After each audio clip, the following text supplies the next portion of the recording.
Yo, what up? How's it going? And welcome back for another video. Today's video, we're going to be watching the TFT dev drop for March 2021, which is the Set 5 Reckoning announcement and the new game mode announcement for TFT.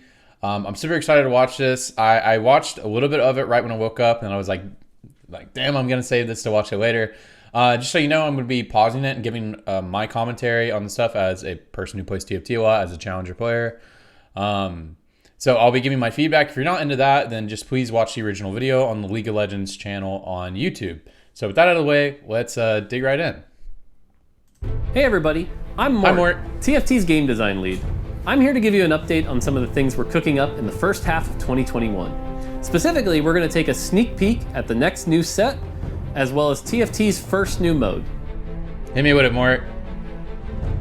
As my tea-loving, washed-up Set 1 challenger colleague TJ shared a few months ago, TFT's next set is based on the ultimate struggle between good and evil, chaos and order, and light and dark.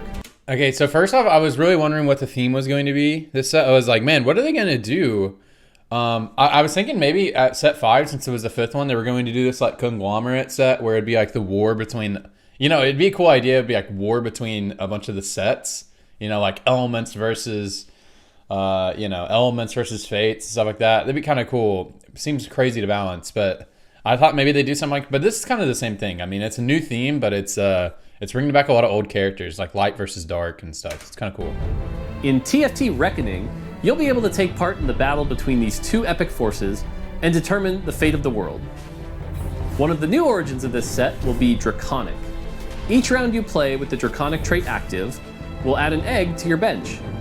Hold on, let's Each look at round the... you play with one of the new origins of this set. We're looking at the units. That's Ashe, that's Dinger, that's Asoul, that's Gragas, that's Nautilus, is that Udyr? Hold on. Epic forces and determine the fate of the world. Aatrox. One of the new origins of this Shyvana. Lux. No. set will be Draconic. No, Banana Queen, Soraka. Okay. Each round you play with the Draconic trait active will add an egg to your Shyvana's the bench. same. And after a few turns, that egg will hatch. What does it hatch into? Sometimes it's more Draconic champions, sometimes it's something else. Okay, all right, let me talk about this. All right, this sounds really cool and really fun. I forget what this reminds me of. It reminds me of something else. I forget, but this is going to be one of the things that are going to be really fun and really cool at first, but it's going to be super polarizing, because if this is any good at all, it's going to be so tilting, because you already know there's going to be like a 1%. There's going to be like a 1% chance you get like the best thing you can possibly get. Like you get like a legendary unit pop out of this or something. You already know there's going to be like a 1% chance of that, because they're going to be like, because it'll make these big and exciting moments super fun, which is true. I totally get the TFT philosophy from the dev team that they're like, we want to keep these like really fun and exciting random things that happen that really throw a monkey wrench into your game. But like as like a competitive player, shit like this is like really frustrating later into the set.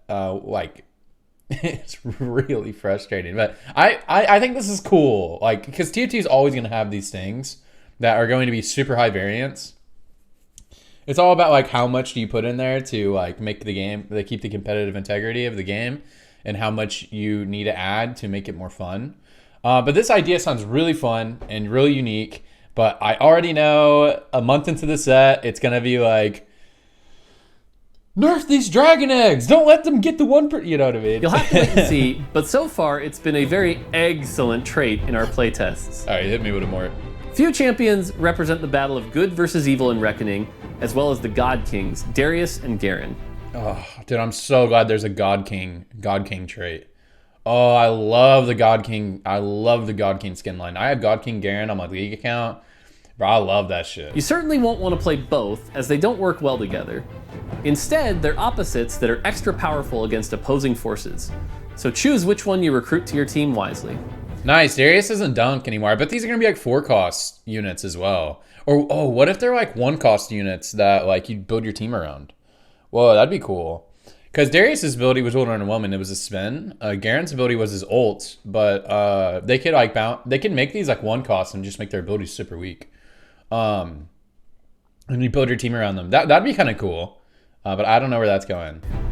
Next, there's a new special champion. I feel like they're either like 1-cost or they're 4-cost or 5-cost. They're either like 1 or 2-cost or they're 4-cost or 5-cost. I don't think they'd be like 3-cost, like mid-game units. It seems kind of weird. If they're gonna be like really integral to the game, they either got to be like you build your whole team around it at the beginning, or they're like hyper late game, like super like amazing things you add to your team to like bring it together.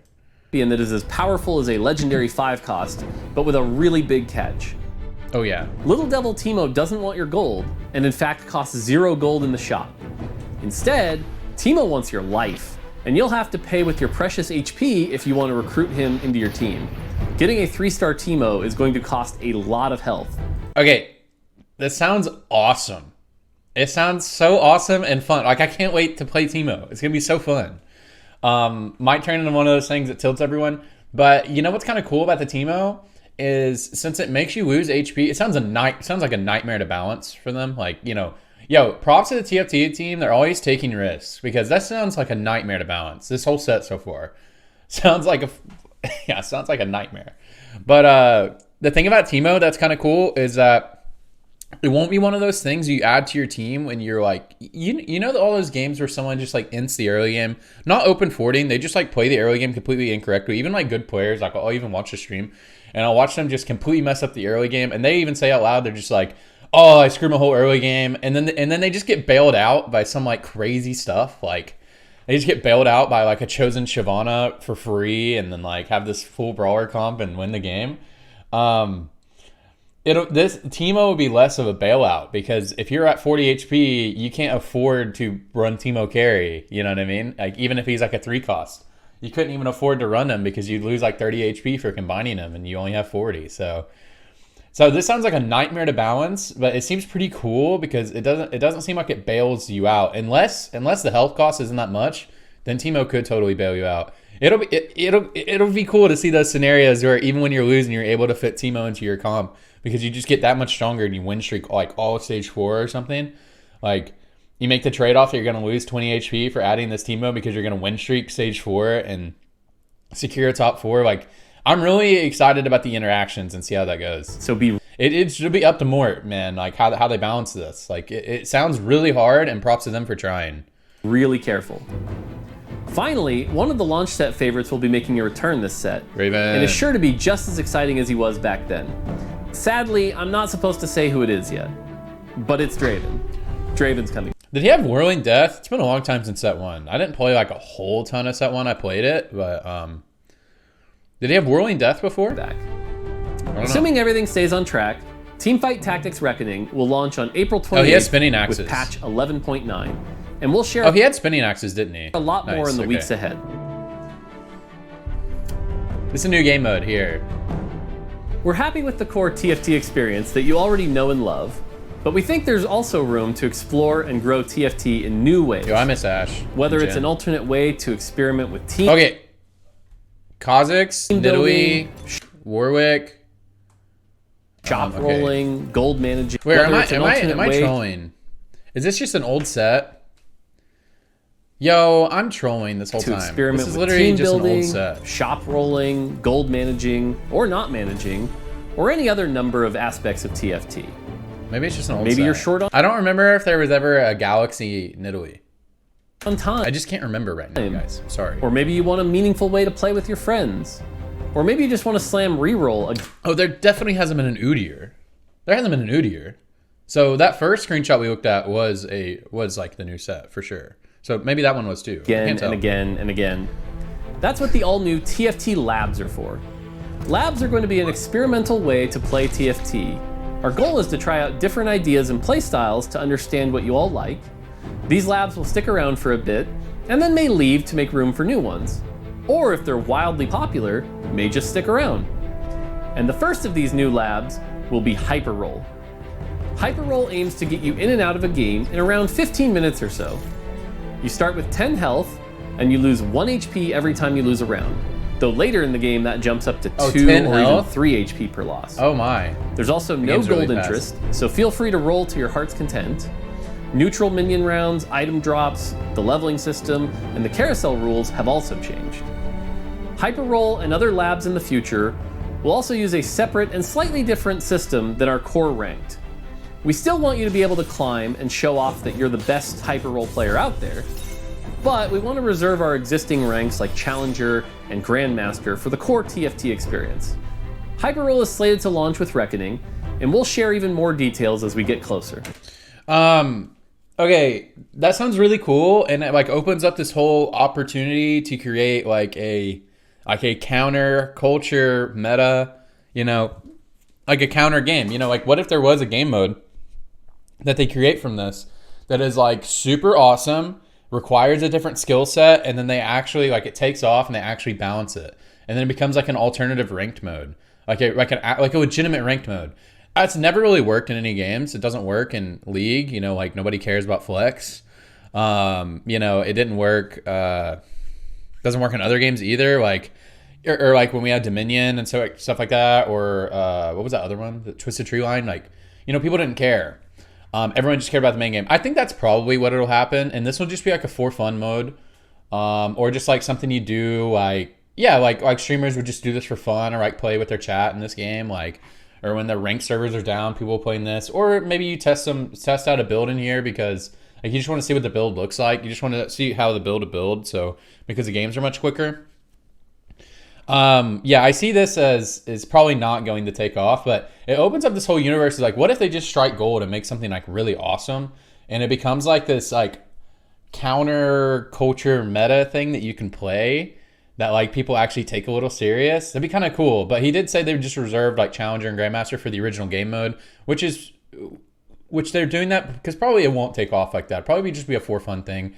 I probably won't be playing it that much, except for when like the ranked servers are down, or just for fun, or just playing with chat or something. That'll probably be what I do with that, unless it takes off, unless it's really huge. But you know, I think it takes so much time to get good at TFT and to like understand like or to keep up with the meta. So I don't think high level players will have time to like play both. So everyone's just gonna have to pick one, and so everyone's just gonna pick the main game. If it takes off, you know, everyone will just pick the main game. So before we go, I wanted to take a moment to thank all of you for how far TFT has come. When we launched TFT, hey, you're welcome, we bro. really didn't know what kind of reception it was going to have. With the initial set, we saw a large amount of interest, but that went down over time. Even with the launch of Rise of the Elements, we weren't sure if the set system would keep you coming back. Yo, I miss Poison Preds, man. Kind of do. Back for more.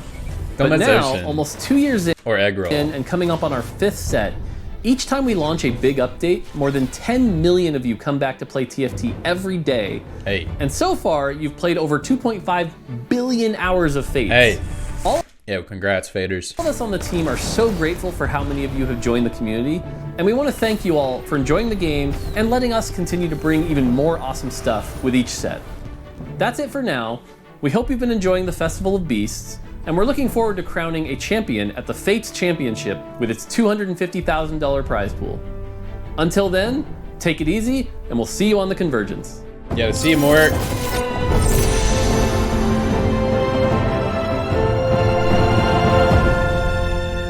Doesn't it always sound like music from Avatar, The Last Airbender? That's what it always sounds like to me.